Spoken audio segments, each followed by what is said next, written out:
renard dit au petit prince, le langage est source de malentendus. Alors nous, dans l'agenda, on ne prend pas le moindre risque d'incompréhension, on va à l'essentiel. Bienvenue dans ce nouveau numéro, grâce auquel nous allons donc éveiller vos sens.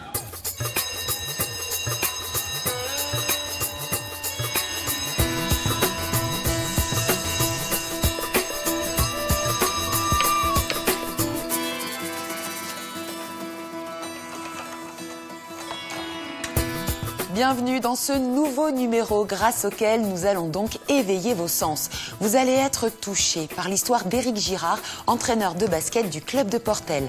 Vous allez goûter au plaisir de la scène avec le temps fort À vous de jouer qui se déroulera à Lille. Et vous entendrez autrement grâce au festival Clin d'œil qui aura lieu cet été à Reims. Mais pour commencer, vous allez noter dans votre agenda la date du 2 juin. Vous avez rendez-vous au stade Pierre-Mauroy à Lille avec le plus grand chœur au monde. Imaginez sur scène 10 000 enfants de la région Hauts-de-France, 10 000 choristes qui ont répété tout au long de l'année avec leurs professeurs des œuvres de Mozart, Verdi, Beethoven. Alors avant d'aller applaudir Prodige, le grand concert, on va retrouver vos petits camarades de classe du collège Camille Claudel de Villeneuve-d'Ascq en répétition.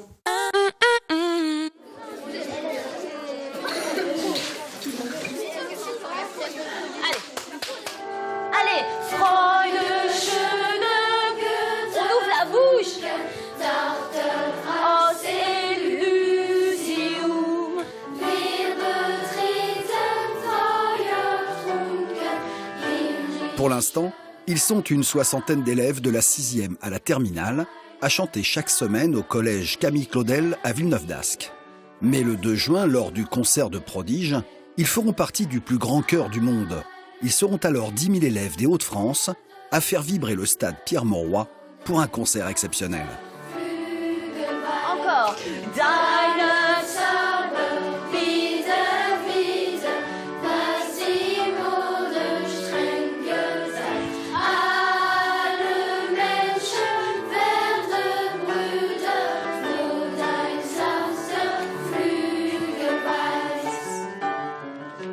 Ok, oh, quel changement. La fin était un petit peu plus molle, mais alors le début, parfait, vraiment c'est ça. Je connaissais déjà l'émission Prodige, mais je savais pas qu'il y avait des choristes. Et quand j'ai su qu'ils allaient avoir beaucoup de choristes, Prodige, avec des musiques, j'ai tout de suite adoré. Et en fait, j'avais déjà fait 2 années à la chorale, quand j'étais en primaire, et j'avais adoré, c'était bien, et en plus on était dans une grande chorale, et j'avais plaisir à chanter.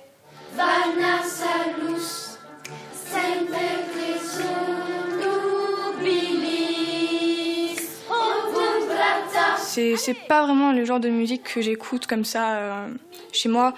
Mais quand on en chante ici, j'aime beaucoup. C'est vraiment un plaisir. Mozart, c'est un compositeur qui cherchait la beauté des sons, justement. Ce qui n'est pas le cas de tous les compositeurs. Là, c'est ce qu'il veut. On va essayer de faire quelque chose de plus joli possible. Attention, sans glisser d'une note à l'autre, hein.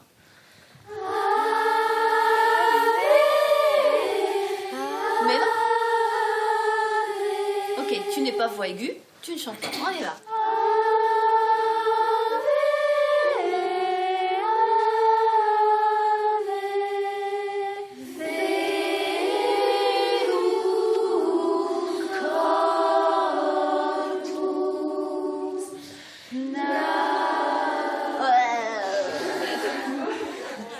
Travailler, faire une chorale, c'est quand même énormément de travail, mais il y a des satisfactions qui sont immenses. Parce que de voir des élèves qui chantent en dehors des cours, qui se rassemblent dans la cour de récréation pour chanter à plusieurs voix, c'est juste épatant.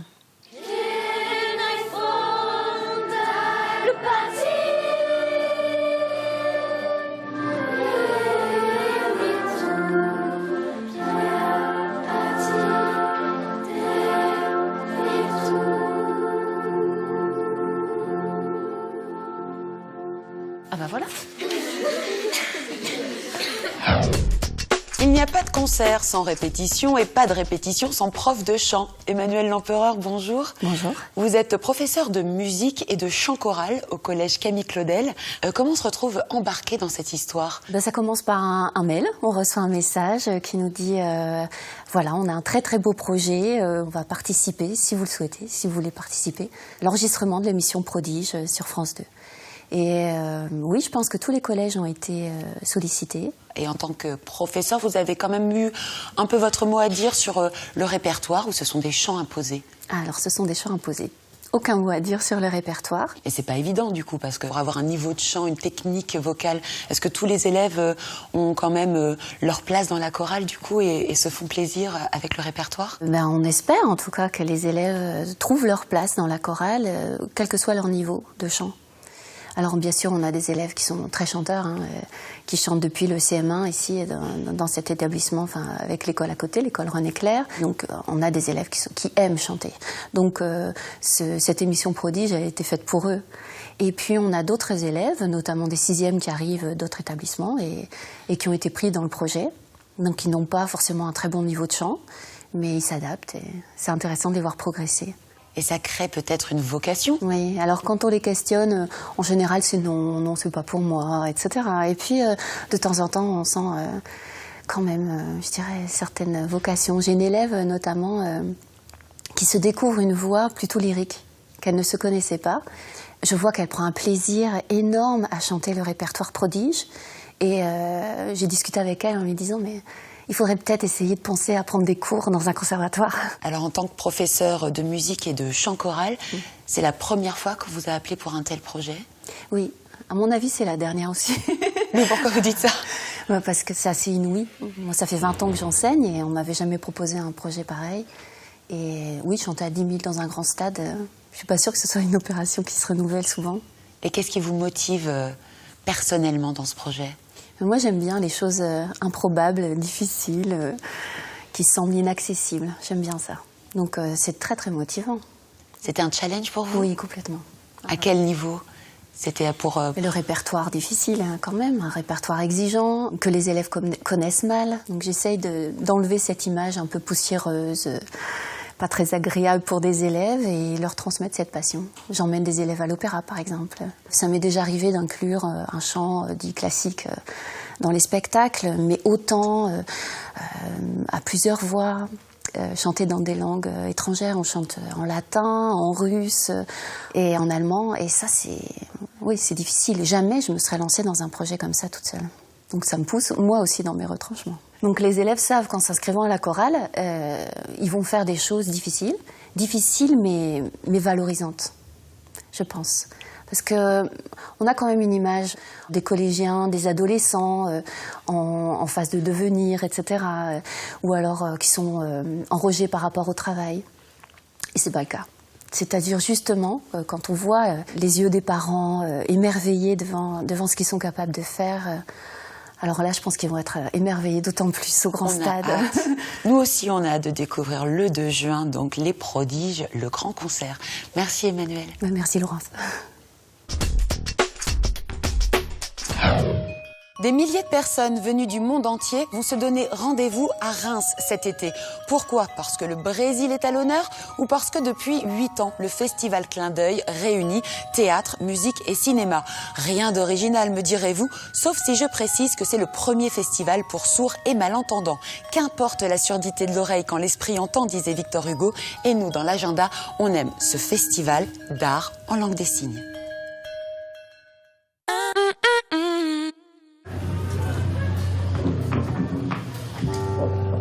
Des musiciens sourds. Pour un public sourd, ça paraît fou, non ?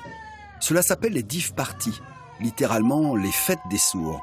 Et elles ont lieu lors du festival Clin d'œil à Reims. La spécificité du festival Clin d'œil, c'est que c'est un festival d'art en langue des signes. Des arts au sens large. Cinéma, art de rue, exposition, danse, mime, one-man show. Une variété qui rend le festival Clin d'œil unique. Plus de 150 artistes venus du monde entier et près de 5000 visiteurs par jour, un nombre en constante augmentation.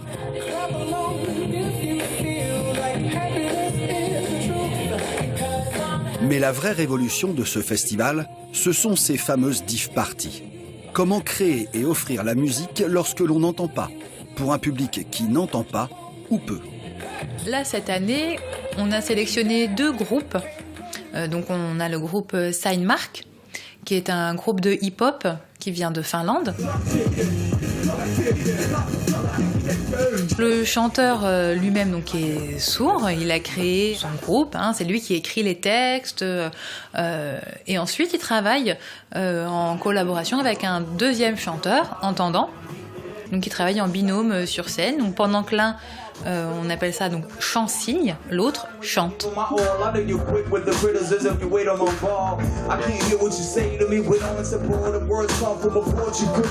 Il y a également un autre groupe américain, un groupe de rock. Eux, donc c'est 4 personnes sourdes, un à la guitare, à la batterie. Donc eux, ils n'ont pas de chant parlé, ce n'est que des chants signés.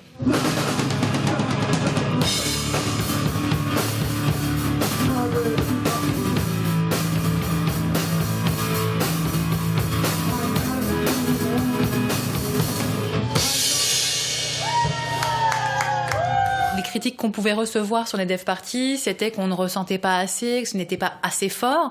Sauf que nous, légalement, il fallait qu'on soit en dessous d'un certain niveau de décibels pour ne pas abîmer les oreilles des entendants présents et aussi ne pas trop incommoder le voisinage. Alors le festival innove et invente. Cette année, le public pourra danser sur un parquet qui transmettra les vibrations de la musique. Et pour les yeux, des lumières correspondent aux instruments et au rythme, pour profiter du son avec les autres sens. Ce qui est intéressant aussi, c'est qu'il montre une autre facette. Il sensibilise indirectement.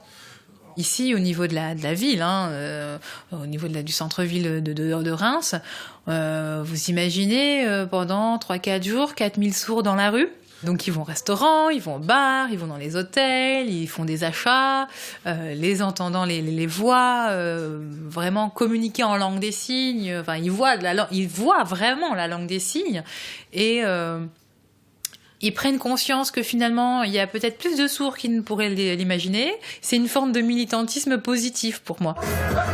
Ce festival n'est pas réservé qu'aux sourds. Au moins un quart du public est entendant. Et cette année, Clin d'œil s'annonce bien festif avec le Brésil comme pays invité. À noter donc dans l'agenda, du 6 au 9 juillet à Reims, voilà un festival qui va faire du bruit.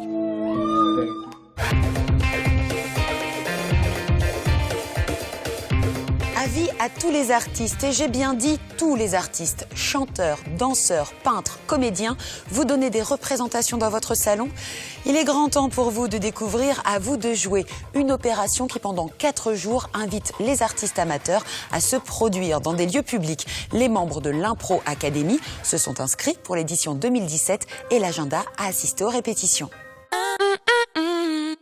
C'est la Saint-Valentin. Oui, Grégoire. Ce ne sont pas des fleurs, c'est quoi? C'est quoi ce bouquet de knackis, Grégoire? Voilà. Mais tu aimes les knackis, ma Valentine? Alors, il faut savoir une chose, c'est que l'improvisation, c'est vraiment ouvert à tout le monde. Ce qui fait qu'on n'a pas besoin d'avoir fait du théâtre auparavant, on n'a pas besoin d'avoir une expérience dans la scène pour pouvoir s'inscrire au théâtre d'improvisation. Et chaque comédien apprend des choses différentes. Voilà, et après on pioche sur ce qu'on a envie, avec lequel on est à l'aise. Faut pas trop se mettre en difficulté non plus. Ça reste un moment de plaisir. Ces comédiens sont tous amateurs. Ils pratiquent leur art en dilettante sans penser à en faire leur métier. Leur passion semble contagieuse. Impro Academy a vu ses effectifs doubler en 3 ans. Yeux bleus, yeux verts, yeux marrons, yeux rouges, yeux jaunes. Oui, monsieur, vous voulez quelle couleur? Bleu, marron, vert, jaune, bleu. On sera entre 4 yeux, comme ça, c'est génial. En termes de spectateurs, les gens sont ravis parce qu'on a une approche conviviale de l'improvisation. On n'a pas d'accessoires, on n'a rien du tout, donc on a juste notre imaginaire et on les emmène dans des histoires, dans des univers dans lesquels on essaie de les embarquer pour les faire voyager un petit peu. Voilà, le but c'est, l'équipe adverse va vous donner un lieu et vous allez devoir représenter ce lieu et de voir un peu tout ce qu'il peut y avoir à l'intérieur. Okay. Dans la métropole lilloise, ils sont plusieurs milliers d'artistes amateurs à jouer la comédie, danser, chanter ou même peindre. Et la ville de Lille a décidé de mettre leur talent en lumière. J'ai été invité en fait à un rendez-vous des pratiques artistiques amateurs où on a échangé avec des élus de la mairie sur comment on pouvait vivre le théâtre amateur. De ce rendez-vous en fait a découlé l'idée d'un temps fort en mars. Pendant 4 jours, du 23 au 26 mars, l'événement À vous de jouer va donc permettre au public de découvrir le savoir-faire et la créativité des artistes amateurs et peut-être de créer quelques vocations. Ce lieu, ce sera une grotte. 3, 2, 1...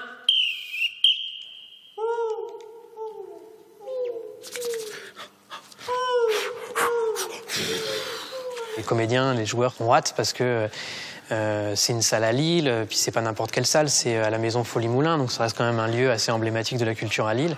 Là, on a l'impression de faire partie quand même d'une famille culturelle, quoi, celle de Lille et de la ville de Lille, quoi. Il devrait être au moins 800 artistes amateurs à se produire dans 12 lieux culturels lillois.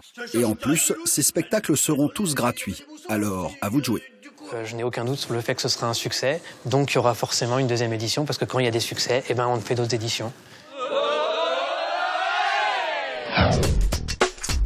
Une fête de la musique pour tous les arts. Voilà comment résumer À vous de jouer, n'est-ce pas Marion Gauthier? Tout à fait. On a voulu, avec ce temps fort, laisser la place dans tous nos lieux culturels municipaux, donc tous les lieux culturels de la ville, de Lille. Laisser la place aux amateurs, à la fois danse, théâtre, les musiciens, les plasticiens, pour qu'ils puissent, pendant 4 jours, montrer au public leurs œuvres réalisées pendant toute l'année.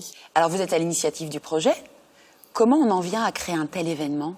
Suite aux discussions qu'on a eues avec un certain nombre d'associations de pratiquants amateurs, on est arrivé à la conclusion qu'on manquait dans la ville d'un temps fort pour mettre en lumière et mettre en valeur tous les pratiquants amateurs dans la ville, que par ailleurs ceux-ci avaient plus besoin de lieux pour pouvoir présenter ce qu'ils font. Et donc ça a donné lieu à la réalisation de ce projet qu'on est ravis de voir aboutir au bout de 2 ans de travail. Alors, vous en parliez, ça manquait d'un temps fort dans la région. Pourquoi particulièrement à Lille ? C'est pas parce qu'on est dans une grande ville qu'il ne faut pas laisser place aux amateurs. Et donc, c'était pour ça qu'on avait aussi envie de dédier un temps réservé aux amateurs pour qu'ils puissent présenter leurs travaux dans des lieux culturels professionnels. Et alors, concernant les artistes amateurs, uniquement les personnes, les Lillois ou les Lilloises. Alors, sur le temps fort, on a programmé effectivement des associations lilloises, puisque l'objectif était de mettre en lumière justement le travail des pratiquants amateurs lillois. Maintenant, le public peut venir de partout. S'il y a des Belges ou des gens de toute la région des Hauts-de-France, on sera ravis. Et de même pour la grande improvisation géante au Grand Sud, tout le monde est bienvenu.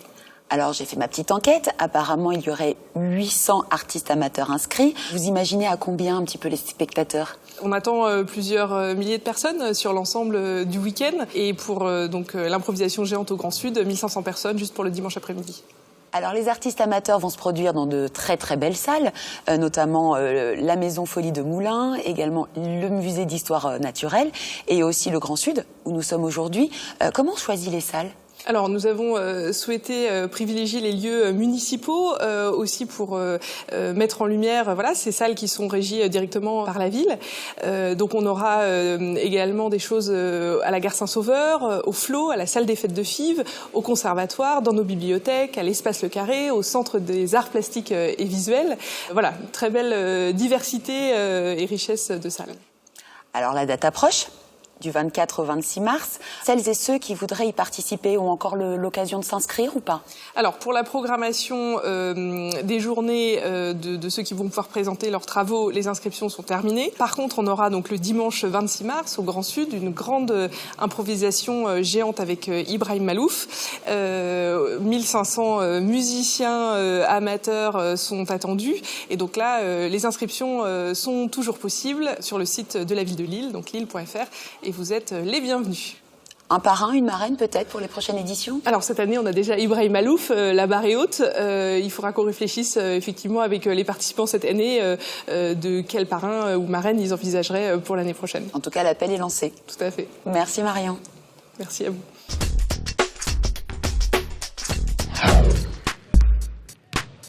À quoi reconnaît-on un grand coach? Sûrement au combat qu'il mène en dehors du terrain. Éric Girard, un des meilleurs entraîneurs du basket français, s'est battu face à la maladie et côté terrain, il manage le club de Portel. En 5 ans, cette petite équipe de la Côte d'Opale a rejoint les premiers du classement. Alors quand l'effort individuel permet la réussite collective, moi j'appelle ça un héros qu'il nous fallait absolument vous présenter dans l'agenda.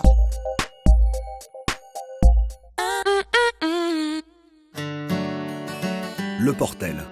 Jusqu'ici, c'était juste une ville de 10 000 habitants nichée sur la Côte d'Opale.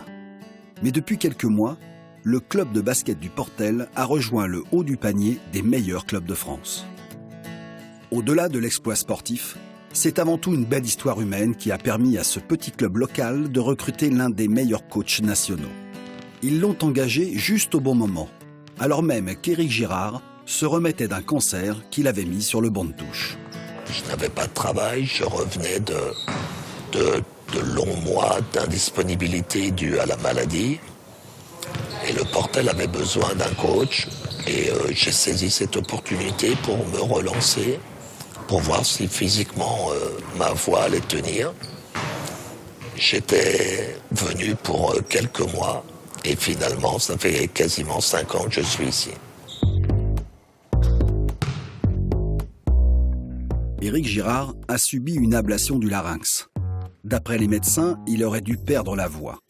Mais à force de travail, et grâce à une volonté de fer combinée à une prothèse phonatoire, il a pu retrouver la parole amplifiée par les haut-parleurs de la salle.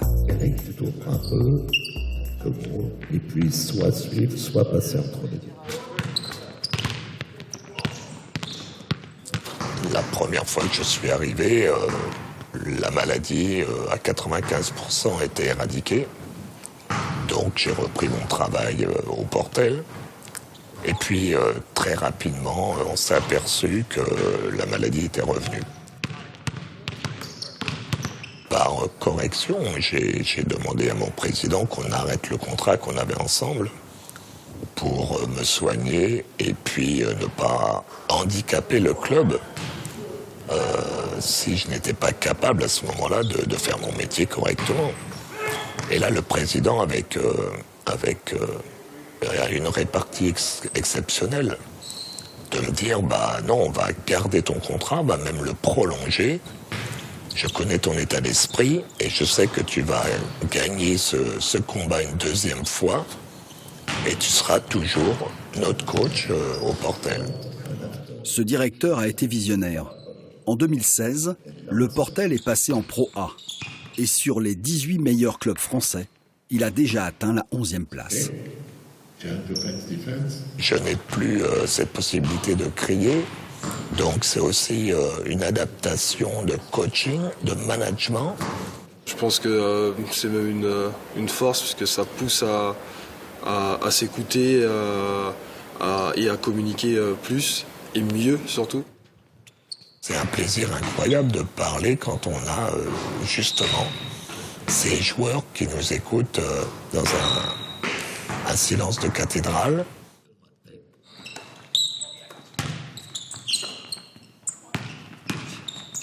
Soyons fous, rêvons à être une place forte ici, dans les Hauts-de-France, du basket français.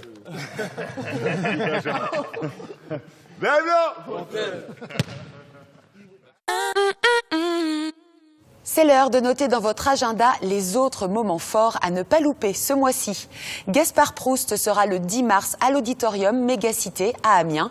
Après 2 ans d'absence, le comédien humoriste revient au théâtre et son nouveau spectacle est politiquement incorrect. À quoi se résume le bond technologique actuel? La Wii. Permettre à des pauvres de jouer au golf. Le 10 mars, c'est également le jour de la sortie du triple album de Damien XVI. Le chanteur signe son retour avec Lulu, un opus fort et engagé. Sa tournée passe par le Zénith d'Amiens le 14 et le Zénith de Lille le 24. Nous sommes la nation des droits de l'homme. Nous sommes la nation de la tolérance. Pour notre jeune public et leur famille, quand le printemps arrive, le maximum n'est jamais loin avec ses contes visuels, ses pièces de théâtre et ses ateliers créatifs. Rendez-vous à Lille du 22 au 26. Et quand la plus française des chanteuses américaines nous emmène en voyage dans le monde de la musique sacrée, elle choisit le chœur régional des Hauts-de-France. Barbara Hendricks offrira un récital exceptionnel au Nouveau Siècle à Lille le 26.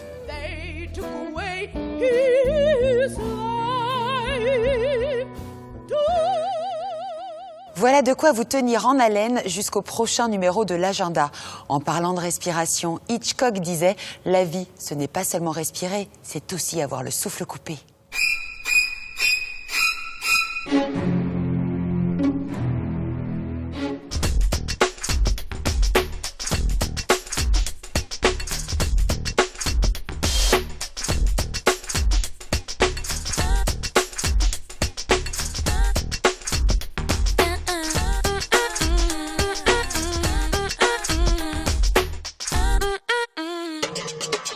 C'était l'agenda avec le Crédit Mutuel Nord Europe.